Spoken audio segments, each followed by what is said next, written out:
आपका नाम क्या है? शेख अस्मा है। शेख अस्मा। तो 6 साल के बाद डॉक्टर अस्मा बन के आएगी ना, डेफिनेटली।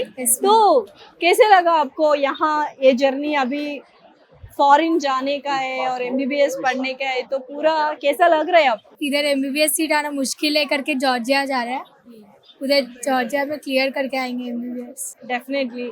तो कैसे लगा मतलब जर्नी वीसोर्स से आपको? बहुत अच्छा लगा, सर लोग ने बहुत हेल्प किया। सर आपका नाम क्या है? मेरा नाम जाफर अली है. జాఫర్ అలీ. సో ఎలా అనిపించింది అసలు? అంటే చాలా కష్టంగా అనిపించుంటది కదా ఈ అప్లికేషన్స్, ఈ వీసా ప్రాసెసింగ్, ఫస్ట్ లో డాక్యుమెంటేషన్. మాకు ఇవన్నీ డాక్యుమెంట్ క్లోజ్ చేయడంలో చాలా కష్టం అనిపించింది. ఇప్పుడు మాకు కష్టం అంటే ఇంకా మేము ఎప్పుడు ట్రై చేయలే, ఫస్ట్ సార్ కాబట్టి మాకు చాలా కష్టం అనిపించింది. ఇంకా తర్వాత అరుణ్ సార్ మాకు హెల్ప్ చేసిండు. ఆ హెల్ప్ వల్ల మేము ముందుకు పోయినాము. ఇంకా అక్కడ పోతే జనరల్ గా అమ్మాయిని పంపించాము అన్న ఒక ఫీల్ ఉంటది కదా, ఏ ధైర్యంతో పంపిస్తున్నారు మీరు ఫారెన్ కి? మాకు ధైర్యం అరుణ్ సార్ ఇచ్చిండు. అంతే, రీసోర్స్ అరుణ్ గారు వాళ్ళు ఇచ్చిండ్రు అరుణ్ సార్. అంతే, ఆ ఓకే. ధైర్యంతో మేము పంపిస్తాను. ఇంకా సేఫ్ గా పోయి సేఫ్ గా వస్తారు అన్నట్టు మాకు ధైర్యం. డెఫినెట్లీ సేఫ్ గా వెళ్తారు. రీసోర్స్ నమ్ముకున్నారంటే చాలు, ఆ థాట్ వచ్చిందంటే చాలు. 6 years తర్వాత డాక్టర్ అస్మా బన్కే ఓ ఆయేగి. ఆయేగి. So congratulations and very all the best Asma. Okay, thank you. Thank you. Hello sir, మీ పేరు? సాయి తిరుమలేష్. సాయి తిరుమలేష్.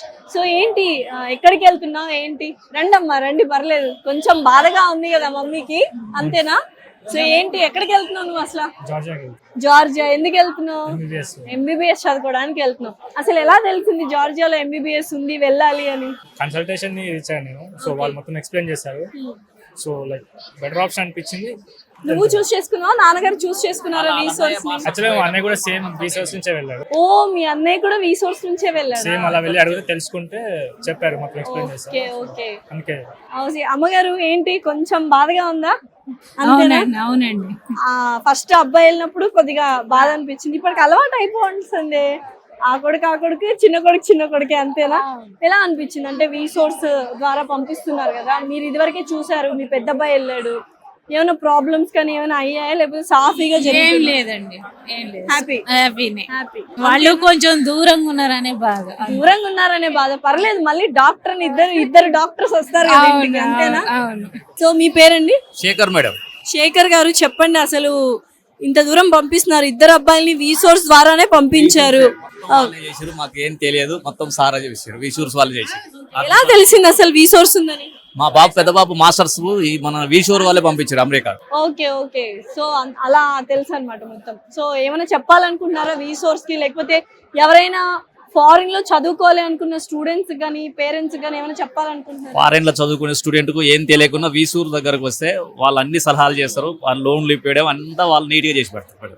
ఏ ప్రాబ్లం లేదు, అన్ని మంచిగా ఉంటుంది వాళ్ళది. వాళ్ళ హ్యాండ్స్ ఫ్రీ వర్క్ చేశారు వాళ్ళు. మేము ఎంత పెద్ద ఏం చేయాలి, వాళ్ళు ఏం చేయాలో మొత్తం వాళ్ళే చెప్పారు. సో హెల్ప్ఫుల్ అయింది, చాలా యూస్ఫుల్. ఓకే. సో చూసారు కదా, సో ఒక్కసారి ఆలోచన వస్తే చాలు ఫారిన్ లో చదువుకోవాలి అని, రీసోర్స్ ఉంటే చాలు మనం హ్యాపీగా వెళ్ళిపోవచ్చు అని పేరెంట్స్ ఇక్కడ ఎయిర్పోర్ట్ లో ఉండి మాట్లాడుతున్నారు. This the real and true words of the parents and the students.